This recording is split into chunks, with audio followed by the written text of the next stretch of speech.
El senyor Salvador Cot, periodista i director del diari digital Món.cat, ha treballat a mitjans de premsa escrita com el Diari de Barcelona, El País, i en mitjans com Televisió de Catalunya, Televisió Espanyola, RAC1 o Catalunya Ràdio.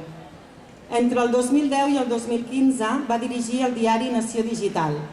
El 2004 va formar part del Comitè Professional de Televisió de Catalunya, on va denunciar la interferència partidista en l'estructura i nomenaments dels mitjans de titularitat pública.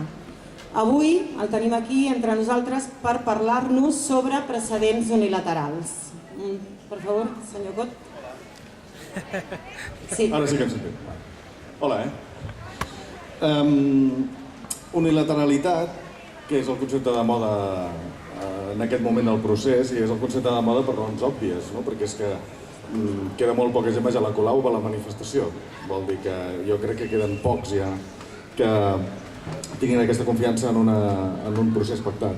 Però el fet de la unilateralitat és intrínsec a la política mateixa. O sigui, la primera DUI en la nostra història la va fer Guifré el Pilós i la va fer de forma unilateral, és a dir, no va anar a consultar els carolingis sobre si havia de succeir-lo no sé qui o no sé qui. Va fer una acció, li va sortir suficientment bé com perquè a partir d'aquell moment el que aleshores eren els comtats catalans que constituïen alguna mena d'entitat política funcionessin a partir d'aleshores com un estat independent, com un actor més, com un subjecte polític amb rellevància internacional. Doncs això és la manera que d'alguna forma totes les... És igual, això ho va fer Guifré el Pilós i si voleu ho va fer Don Pelayo a Covadonga amb l'ajuda de la Mare de Déu, que també va ser una acció unilateral contra els àrabs. Per tant, unilateralitat no deixa de ser acció política i aquesta acció política es pot aplicar a tots els àmbits de la cosa pública i, com és natural, també en la delimitació de les fronteres dels estats. Declaracions unilaterals en el sentit modern, que nosaltres podríem entendre, se n'han fet moltes. Jo tinc un llistat aquí que me l'he estudiat perquè, com que el Ximenis em va encarregar aquesta feina i jo faig el que diu ell, doncs n'hi ha hagut moltíssimes. Jo crec que la més influent de totes és la de 1776, que és la dels Estats Units. Per què? Perquè, a diferència de Guifré el Pilós, en aquell moment, els representants dels 13 Estats Units d'Amèrica d'aquell moment no només fan una acció unilateral política, sinó que, a més, expliquen el per què. O sigui, demanen al món que se'ls reconegui com a subjecte polític i expliquen per què. I per què prenen aquesta... i justifiquen, no?, per què prenen aquesta decisió. I en la justificació hi ha moltes raons, diguéssim, que no són exportables ni en el temps ni en la raó política, però, per exemple, una de les coses que diuen és que se'ls ha negat l'aprovació de lleis que són convenients i necessaris pel bé públic. És a dir, que l'Imperi Britànic no fa coses que són convenients i necessàries. També diuen que han dissolt les cambres de representants en diverses ocasions, ells, no? També diuen que han fet, i tota l'estona es refereix a l'Imperi Britànic, no?, que els jutges depenguin únicament de la seva voluntat. I hi ha un dels motius, a més, que jo crec que és molt exportable, és que diuen és que aquesta gent han creat una gran quantitat de noves oficines enviant un eixam de funcionaris per assetjar i empobrir el nostre poble. Per tot plegat, prou. I nosaltres demanem al món, és una declaració molt influïda per la Revolució Francesa, pels drets de l'home, però en el sentit modern és la primera que efectivament justifica. És a dir, diu, no és que nosaltres haguem fet això i com que hem fet això ja som un subjecte independent. No. O sigui, demanen al món que els hi reconegui la justícia de la seva acció. A partir d'aquí se n'han fet moltes, cadascuna és diferent de l'altra, amb unes circumstàncies diferents. Albània, Irlanda, Israel, que té totes unes altres connotacions, el 1948, Rhodèsia, que és l'actual Zimbàbue, el 1965, però amb un règim d'apartheid que tampoc no va sobreviure, Bangladesh. N'hi ha algunes que, per exemple, no fan aquesta justificació i per això probablement no han estat reconegudes mai. La part turca de Xipre, en el moment en què ells, el 1983, formalment es constitueixen en un estat, però no els hi reconeix ningú perquè tothom interpreta que no té justificació més enllà de la presència de l'exèrcit turc ocupant una zona de majoria turca. N'hi ha més, com de resultes de la implosió de l'antiga Iugoslàvia, Eslovènia i Croàcia, de resultes de la dissolució de la URSS, n'hi ha moltes, la independència de Kosovo també, 2008, de Sèrbia.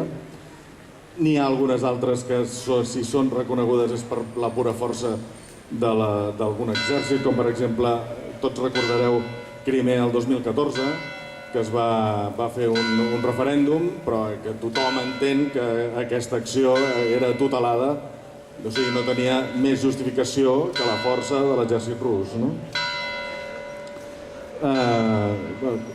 Hi ha una qüestió important en aquest sentit, que és que a Kosovo, que va fer la seva declaració el 17 de febrer de 2008, es va fer en un Parlament en el qual els diputats proserbis no hi van assistir, o sigui, no donaven legitimitat a allò, i tot i així hi ha una sentència de 2010 del Tribunal de l'Haia en què literalment es diu que el fet de la unilateralitat en si no vulnera cap de les lleis internacionals. És a dir, el Tribunal de l'Haia afegeix una cosa més, una dada més, que és que no només la independència unilateral s'ha de justificar, sinó que, a més, s'ha de fer d'una determinada forma, que vol dir sense un ús il·legal de la força. O sigui que si es fa en uns determinats procediments, la unilateralitat en si no és il·legal des d'un punt de vista de dret internacional, sinó la forma d'aconseguir-la.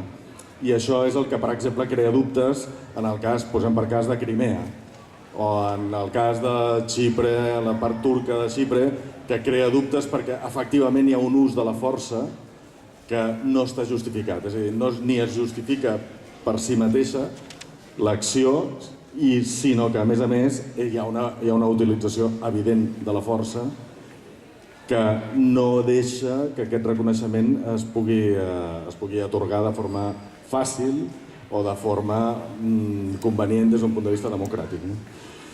Clar, jo soc periodista i el que jo m'he fixat molt en tots aquests anys del procés és quina ha estat l'evolució de l'opinió pública internacional, com a mínim dels mitjans de comunicació internacionals, que són els que han anat adquirint interès pel procés català al llarg dels anys, a mesura que s'ha anat convertint en un foc d'atenció informativa internacional.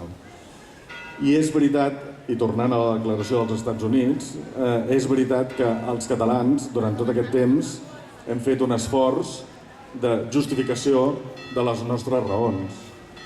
I el que al principi era vist molt com una acció egoista d'una regió rica que no vol pagar impostos o que vol pagar menys impostos, i el que al principi teníem una imatge molt de Lliga Nord, de rics que no volen ser solidaris.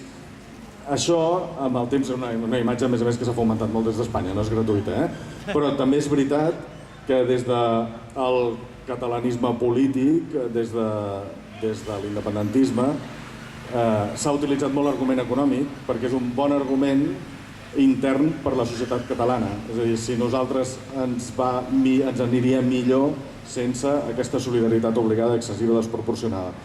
Aquest argument, que és bo a nivell intern, és dolent a nivell internacional.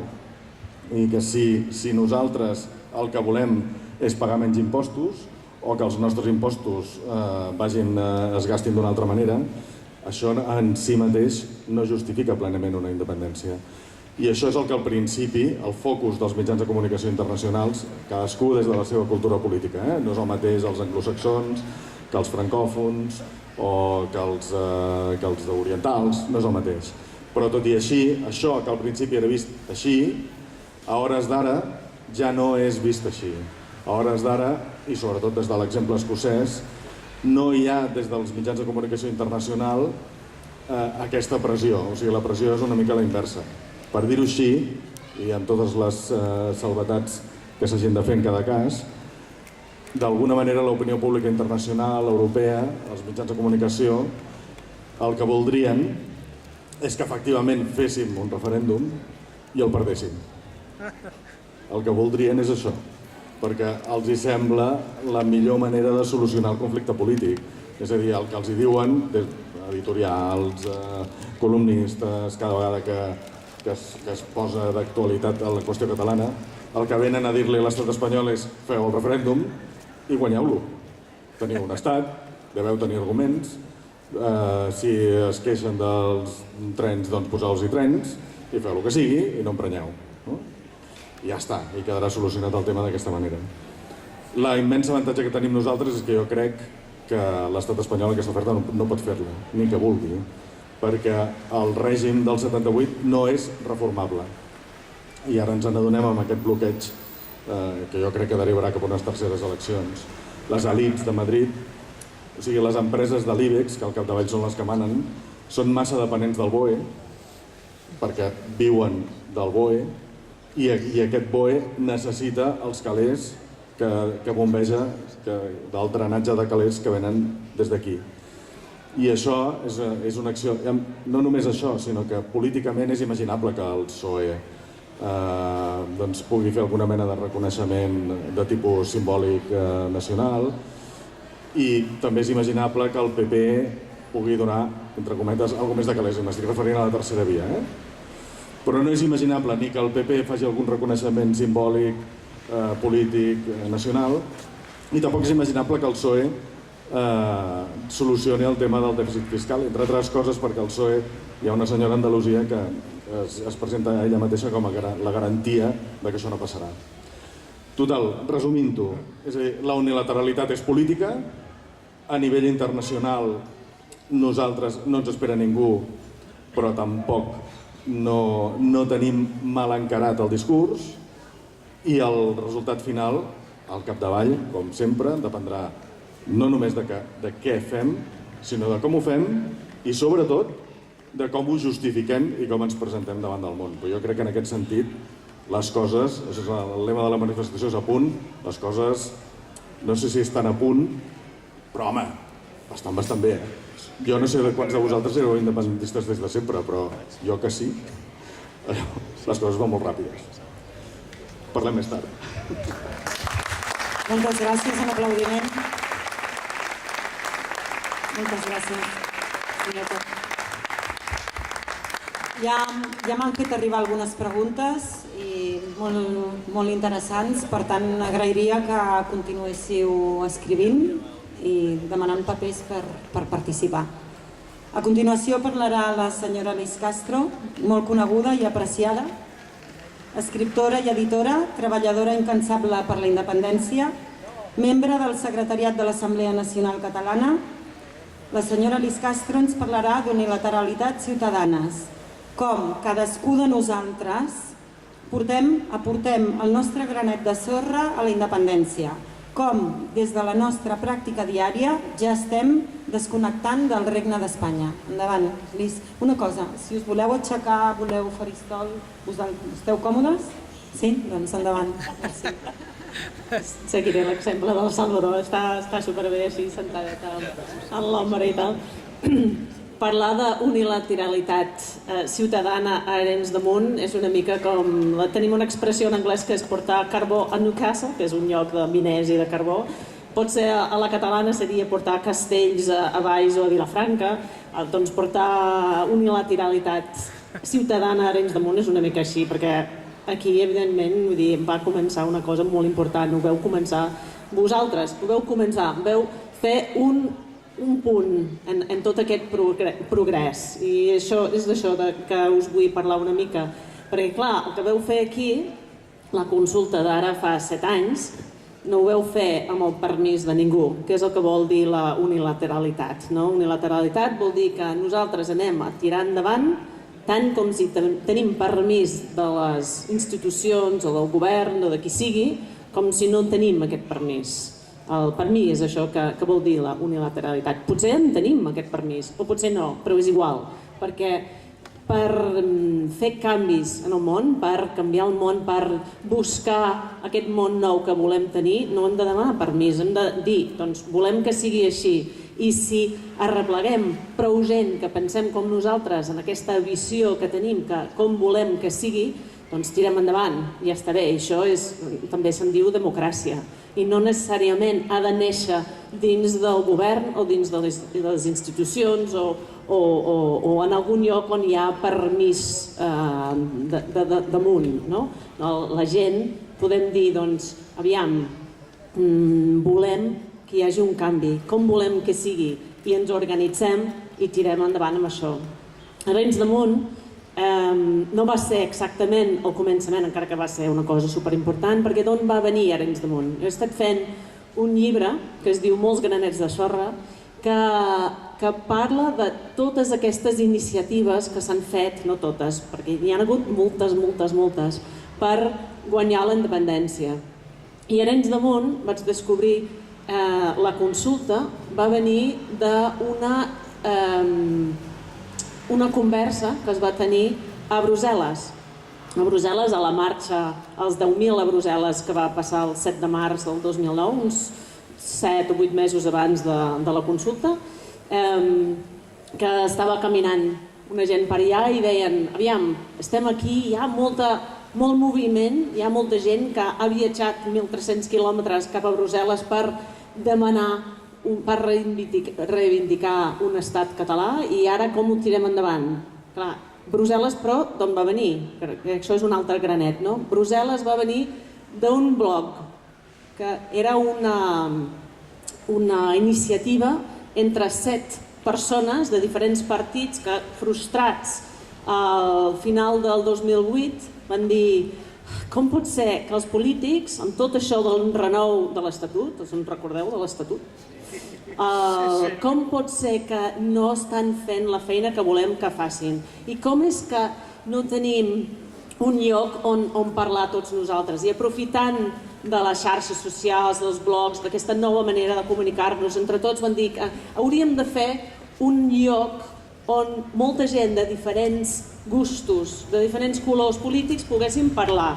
I aquestes 7 persones van crear aquest blog i una nit, al mig de la nit, van dir com és que nosaltres, amb tot aquest suport que veiem entre nosaltres per la independència, no tenim una figura com el Martin Luther King, una altra vegada emmirallant-se a Estats Units. Com és que no podem fer una marxa com van fer a Washington DC? Per què no anem 100.000 persones a Madrid? I una altra va dir, no, anem a Brussel·les, que seria millor. Això el novembre o setembre, potser del 2008. I ens tirem més enrere. I abans del 2008, abans d'aquest bloc que va arribar a Brussel·les, i Brussel·les va portar Arenys de Munt, doncs abans d'això va haver-hi les manifestacions del PDD, de la Plataforma pel Dret a Decidir. I jo que us vull explicar amb tot això, anant enrere i anant endamunt, és que tots aquests moviments, tots aquests granets de sorra, un porta l'altre i uns venen d'altres llocs. Jo ahir vaig estar a la Conca de Barberà, al poble de l'Espluga de Francolí, parlant una mica d'això i d'altres coses. I al tornar cap a casa estava parlant amb la persona que em va portar a casa i em va explicar sobre una iniciativa que s'havia fet a la Conca als anys 90, que anava sobre abocadors i incineradors i com volien col·locar uns incineradors en un poble molt petit. I m'explicava que aquest moviment, això als anys 90, doncs els havia fet sentir poderosos. El fet que ells s'havien organitzat durant tot un any o 9 o 10 mesos i havien guanyat en la seva lluita contra aquest incinerador,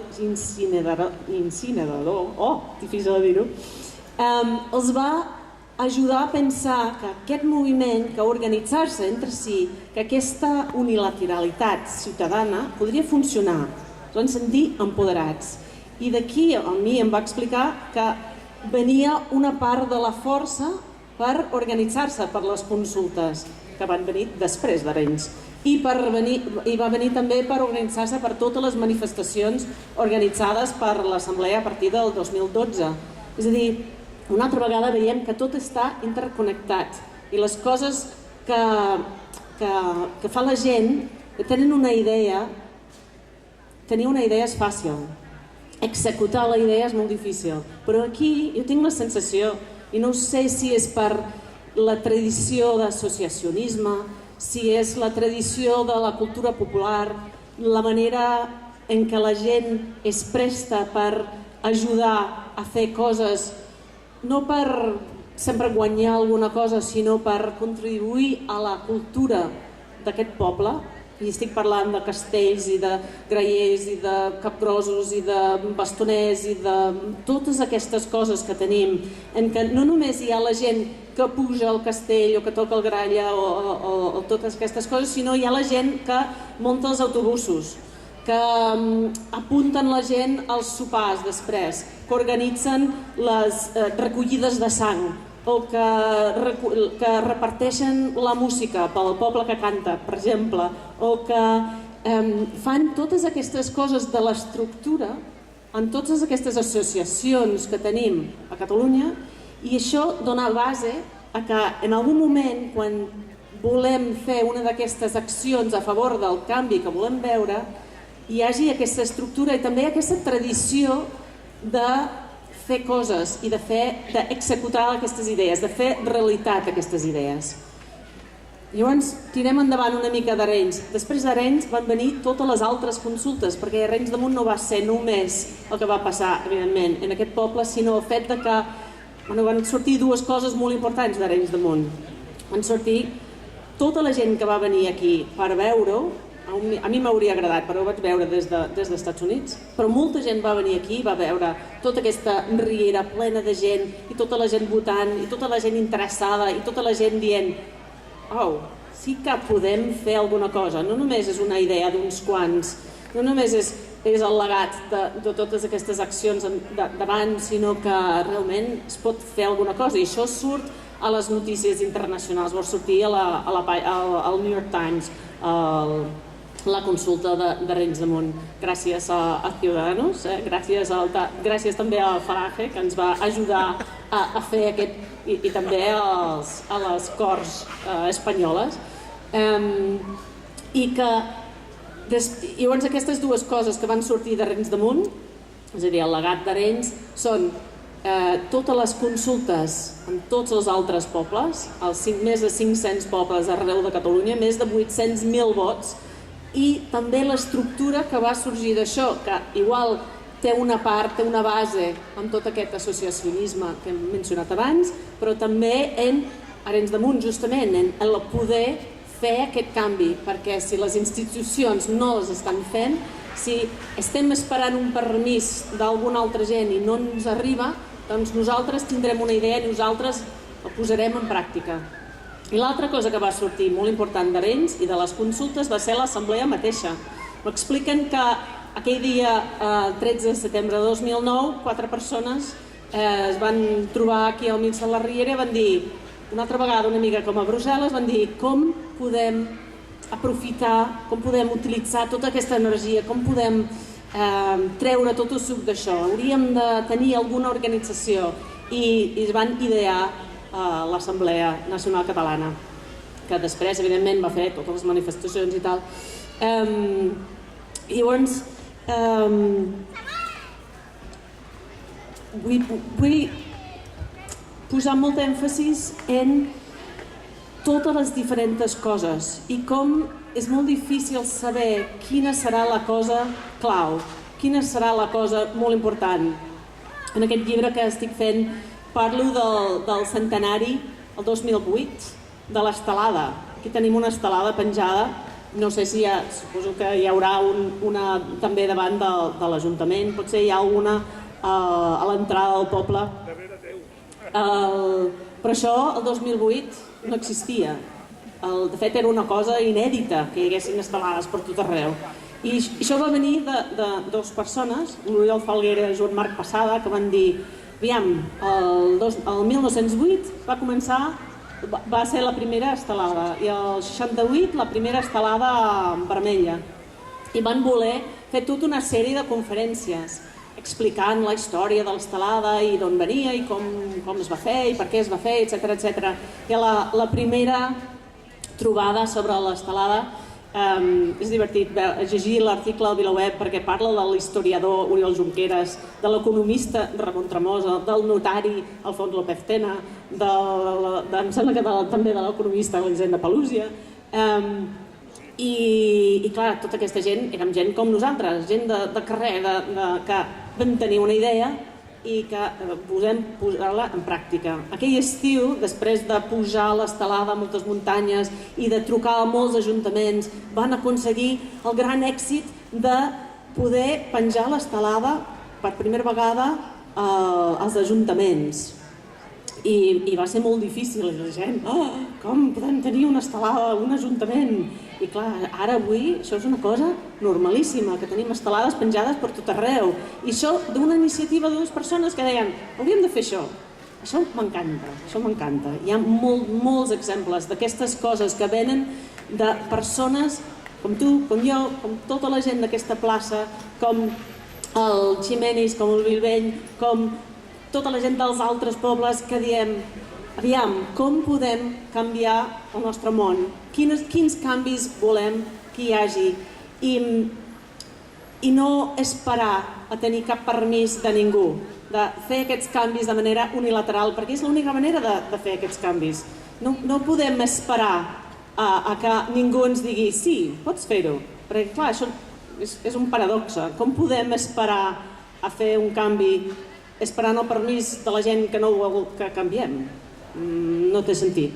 Per tant, hem de tirar endavant amb totes aquestes coses i hem de també dependre de nosaltres mateixos, dels ciutadans, amb totes aquestes idees, perquè hi ha una creativitat molt important i molt rica.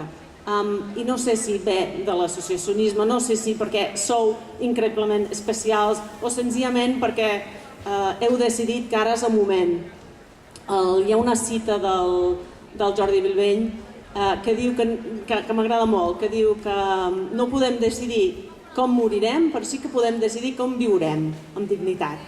I aquesta idea la tinc al cap i m'agrada pensar-hi perquè hem de continuar pensant com nosaltres podem canviar totes les diferents parts de les nostres vides per tirar endavant amb dignitat.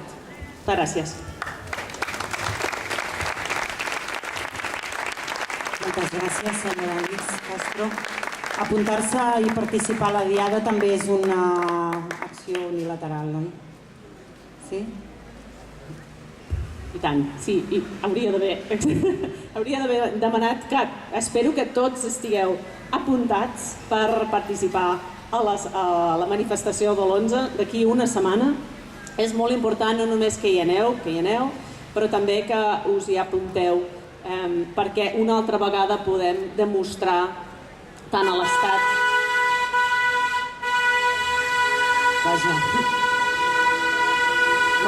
Suposarem que és una demostració de suport. Sí. Molt bé! Visca! Unilateral, sí. Que les manifestacions, gràcies per... volia afegir això també, moltes vegades la gent es queixa d'una suposada... d'un suposat caràcter de performance de les manifestacions. I jo crec que no. O potser sí, però és igual. És a dir, el fet que... M'ho vaig notar personalment, potser en la manifestació de la Via Catalana el 2013, el fet que vam fer una cadena, i sí que vaig poder participar, vam fer una cadena de 400 quilòmetres de persones d'una punta del país a l'altra punta, en part era per demostrar al món que teníem aquesta reivindicació, que volíem ser un estat, que volem ser un estat i que tenim el dret de fer-ho. Però també era per demostrar-ho a nosaltres mateixos que teníem aquesta capacitat d'organització i de mobilització. I jo em recordo, havent-nos agafat les mans tots, que hi havia una força increïble en aquell moment, va ser genial. I és important subratllar també que poder utilitzar aquestes mobilitzacions, performance si voleu, per explicar al món què és el que som, que no només és qüestió d'egoismes sobre com repartir els impostos, sinó que té a veure més aviat amb aquesta dignitat, amb aquesta voluntat de ser, d'existir, perquè estic d'acord amb el Salvador que no podrem demanar ajut a la comunitat internacional perquè no ens el donaran, però que sàpiguen de què va és molt important, perquè en el moment de declarar la independència diguin jo conec aquesta gent i jo he vist totes les coses que han fet, jo he vist la manera com han reivindicat la seva independència de manera pacífica i democràtica i per tant serà molt més important i espero amb el referèndum serà molt més fàcil de que aconseguim el reconeixement internacional que es basi. Per tant, l'11 de setembre anem-hi tots. Gràcies. Moltes gràcies. Aquí darrere hi ha la paradeta de l'Assemblea d'Arenys de Munt, que bé, si algú té algun dubte o alguna qüestió sobre la diada us el poden resoldre. I al costat estan venent granitzats, que estan molt bons també. I a la parada també us poden donar ventalls per si... que ara fa una mica de calor. Bueno, en tot cas, aquí és qüestió de que estiguem tots còmodes, una estoneta més. A continuació parlarà la doctora Elisenda Palusier, economista, degana de la Facultat d'Economia de la UB, impulsora de la plataforma independentista Sobirania i Progrés, membre de la Comissió Internacional de la Coordinadora Nacional de la Consulta sobre la Independència i de Barcelona Decideix. El seu darrer llibre és Podem, les claus de la viabilitat econòmica de la Catalunya independent. I senyora Elisenda Palusier. Gràcies, Mercè. Bon dia. Sempre és un plaer estar de nou a Arenys de Munt. En aquest cas m'excuso pel retard. Ara quan Lluís Castro estava fent una mica de memòria de tots aquests granets de sorra que ella ha batejat i es remuntava, diguéssim, a les manifestacions del 2006 contra les retallades a l'Estatut i pel dret a decidir. Estava jo també fent una mica de memòria personal, i de fet fa com 10 anys, des del 2006, que faig xerrades arreu del territori. Òbviament, en alguns moments amb més intensitat, com a l'època de les consultes, tot aquell any, des del setembre del 2009 fins a juny del 2010, i després la de Barcelona Decideix, ja no calia fer xerrades, però estàvem a Barcelona, pel 9-N, etc. Hi ha hagut diferents moments de diferent intensitat. Però no és cap sacrifici per mi, perquè m'agrada xerrar, m'agrada explicar-me, m'agrada debatre, també m'agrada després quedar-me a dinar o a sopar amb la gent. L'únic sacrifici per mi són els desplaçaments perquè no m'agrada gens conduir. I avui venia conduint sola des d'Olot i aquesta carretera de Vallgorguina, Déu-n'hi-do. I si a més te la trobes farcida, però farcida de ciclistes, doncs ja acabem de fer-la complicada pels que no ens agrada massa conduir.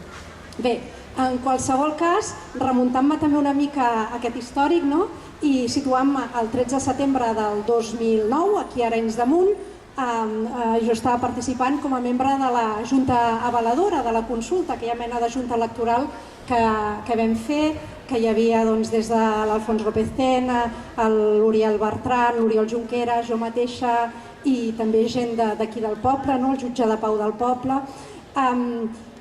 Clar, hem de pensar, home, 7 anys, ostres, si allò és un punt, potser no l'arrencada, però sí un punt d'inflexió molt important, perquè va demostrar, primer, que podíem fer les coses sense permís i contra l'oposició de l'Estat i amb les amenaces, perquè recordeu que hi havia una manifestació de la Falange convocada aquí que no sabíem quina envergadura acabaria tenint, i totes les amenaces que es van produir aquelles setmanes prèvies, a més del recurs de la Fiscalia de l'Estat, de l'advocat de l'Estat, etc. Bé, doncs podríem pensar, home, i tot el que va venir després, podríem pensar 7 anys són molts, però també és veritat que en aquell moment, si ens fixem en tot l'entorn polític que va tenir Arenys de Munt i les consultes, veurem que en aquell moment tot aquell moviment no comptava amb un suport excessivament gran dels partits polítics, fins i tot els independentistes. Els independentistes, home, òbviament no s'hi oposaven i els nacionalistes, en aquell moment, que no eren independentistes tampoc, s'hi oposaven, però, home, no ho feu a tants jocs, s'ha de fer només en aquells jocs que es pugui assegurar un resultat de no fer el ridícul, us esteu passant... Ara el Ximeni riu perquè ell ho va viure en primera persona com jo mateixa. Sabem que a vegades trucaven a regidors de pobles i els deien, home, ja us ho heu pensat bé això de fer-ho aquí, no ho veig clar que ho feu en aquest poble. I el regidor d'Esquerra o del partit que fos deia, i tant que ho farem. Per altra banda, la mateixa advocadessa de l'Estat que va fer el recurs contra la consulta, amb uns arguments d'allò de semblants als del Rajoy del divendres, doncs el 2011, el gener del 2011, se la va fer consellera de Justícia d'aquest país. Vull dir, venim d'on venim. Per tant, si tenim en compte això, que ara, des del setembre del 2015, per primer cop, perquè és per primer cop, tenim una majoria independentista al Parlament de Catalunya, doncs és un avenç importantíssim, perquè aquesta majoria independentista explícitament al Parlament de Catalunya és el primer cop que hi és, perquè el 2012 no era explícitament independentista, no tots els... podíem dir sobiranista, però bueno, un sobiranisme també relatiu, perquè hi havia una part de la coalició al poder que deia que només es podia fer una consulta si era legal i dins la legalitat, i d'aquí va venir que al final el 9-N es convertís en procés participatiu i no sé... Venim d'on venim, per tant, en aquests moments, des del 27 de setembre del 2015, tenim per primer cop una majoria independentista al Parlament. I ara el que hem de fer, el que sí que hem de fer en aquesta legislatura és aprofitar aquesta majoria independentista al Parlament de Catalunya per culminar el procés d'independència, per acabar amb la proclamació d'independència i fer efectiva aquesta independència. No sé si en 18 mesos o en 22 o en 24, en aquestes alçades no crec que això sigui el més important, sinó garantir que es culmina, que es proclama i que s'exerceix, que es fa efectiu. Llavors, en aquest context, òbviament aquí intervé la paraula unilateralitat, perquè òbviament tots preferiríem que el procés fos a l'escocesa, amb un acord amb l'Estat i que llavors la transició posterior fos tot molt suau i tothom reconegués a l'altre i la victòria de l'altre. Però ja sabem que això amb Espanya no serà mai possible. No serà mai possible per una raó molt senzilla. No sé qui de vosaltres, el Salvador, em sembla que parlava del tema del referèndum, que és el que diu la gent de fora. Li diu a l'estat espanyol, però fes un referèndum i guanya'l com va fer el Cameron, ja tens recursos per guanyar-lo. No us penseu pas que els anglesos el van guanyar sense utilitzar les seves males arts. Van utilitzar totes les males arts que van poder, dintre d'unes regles aparentment democràtiques, com per exemple fer trucar des de call centers d'Anglaterra la setmana abans a tots els cognoms polonesos dels distints telefònics d'Escòcia per trucades des de call centers dient als polonesos que si guanyava la independència haurien de marxar i retornar a Polònia perquè estarien fora de la Unió Europea, ja no podrien seguir vivint allà i se'ls expulsaria. Els anglesos van fer això i per això també van guanyar amb la diferència que van guanyar, de 10 punts. Però entenen que les regles de joc d'un món del segle XXI que tendeix a un principi fonamental que és el democràtic i que existeix un principi en el dret internacional que es diu el principi, és un principi polític, és el principi d'autodeterminació dels pobles, doncs és una eina que pot ajudar a resoldre aquest tipus de conflictes polítics nacionals. En el nostre cas això no ho tindrem, perquè l'estat espanyol, com que no se sent fort com a nació, ha de negar l'existència d'altres nacions i donant-nos el dret a fer un referèndum equival a reconèixer el nostre caràcter nacional i la possibilitat de que el guanyin o el perdin el puguem tornar a tenir i ja no sentin aquesta unitat que la veuen feble. Com que la veuen feble no se senten forts i no la poden reconèixer. Per tant, això no ho tindrem. Per tant, hem d'anar avançant per aquesta via que en diem unilateral, que senzillament és apel·lar als principis democràtics, a principis internacionals, al dret internacional i anar fent via. Llavors, com deia el Salvador Cot, amb la decisió del Tribunal de Kosovo, la decisió del Tribunal Internacional de Justícia de la Haia, que va arribar 2 anys després de la declaració. Al final la declaració no depèn d'aquella decisió, allò és consultiu. La declaració, la importància que té si la fas efectiva, si realment efectivament ets independent. Però aquella decisió, clar, al final acaba dient una cosa, que és que allò no va violar el dret internacional, tampoc autoritza. No existeix una regla ni s'emet d'aquella sentència que digui mira, feu això, això, això, això i us reconeixerem automàticament i la manera de fer la independència és aquesta. El que diu el dret internacional de la manera que ha anat evolucionant és ni autoritzem ni prohibim. Ara, si sou capaços de fer-ho i ho heu fet d'una manera que nosaltres podem reconèixer com democràtica, sense ús de la força, etc., doncs aleshores reconeixerem els fets. Acceptarem l'evidència de que us heu fet independents. Per tant, el que hem de fer és avançar sempre pensant en aquests principis de legitimitat democràtica al darrere.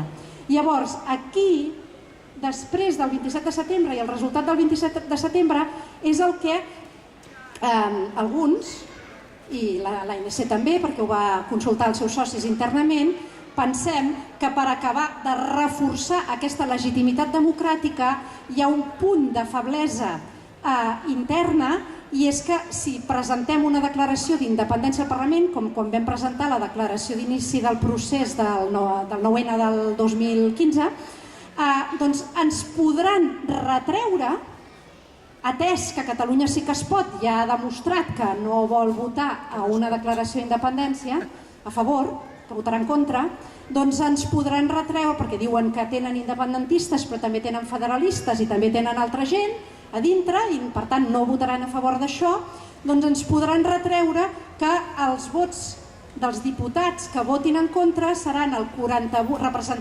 48,5% dels que van votar el 27 de setembre i els que votarem a favor representem el 47,8%. Això ens dona un punt de feblesa de cara a legitimar aquesta declaració d'independència internacionalment, perquè, òbviament, els altres de seguida faran els comptes i no els faran com els estic fent jo, que són exactes. El que representen els partits que hi ha dintre del Parlament és això, 48,5 versus 47,8. No, els faran més a l'engròs, diran 48-52, perquè comptaran també el PACMA i a Unió Democràtica i els que es van quedar fora del Parlament. Bé, per tant, la manera de legitimar plenament en una situació clara i explícita de sí o no és amb un referèndum a sí o no, on quedi clar que els vots a favor superen els vots en contra.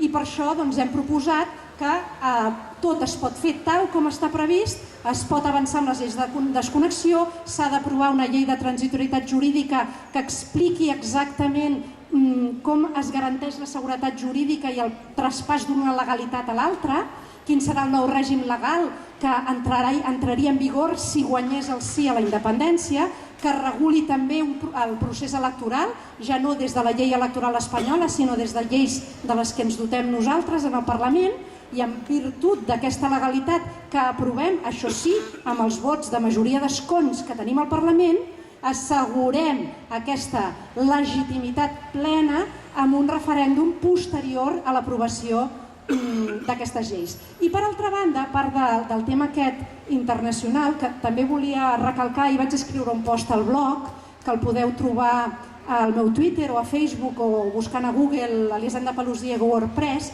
i explico que la immensa majoria de referèndums d'independència, referèndums sobre la independència que s'han fet en les darreres dècades, pràcticament tots han estat unilaterals.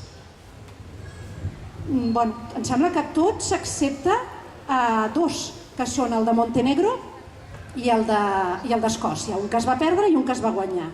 La resta, tots els referèndums sobre la independència es van fer contra la voluntat de l'estat del qual s'independitzaven aquests pobles.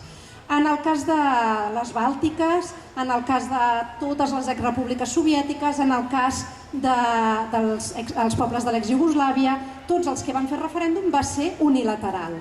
En el cas del Quebec, curiosament, ens ha fet veure un politòleg que es diu Josep Costa, de la Universitat Pompeu Fabra, aquest mes d'agost, que els acadèmics hem estat una mica més lliures, hem tingut temps d'escriure o de llegir més sobre aquests temes, que en principi no formen part de la nostra feina habitual. Doncs el Josep Costa ha fet veure que el referèndum del Quebec tampoc és cert que fos pactat. No el va acordar Canadà amb el Quebec. Quebec el va fer en virtut de la seva pròpia llei de referèndums del Parlament i tirant pel dret des del Parlament del Quebec. I Canadà no estava clar que el reconeixeria. No se sabia quina vinculació acabaria tenint perquè Canadà es qüestionava que jo després pogués portar la independència encara que hagués guanyat el sí. Ara, això sí, és cert que el que va fer Canadà va ser tolerar-lo i fins i tot els partits federalistes quebequesos es van implicar en la campanya i van fer campanya pel no. Això podria ser que en el nostre cas no passés. Llavors estaríem en la situació del referèndum de Bòsnia, que els serbobosnis van fer boicot al vot del referèndum de Bòsnia. Referèndum que no l'havien fet. Eren l'únic que de les exrepúbliques iugoslaves que no havia fet referèndum, Bòsnia.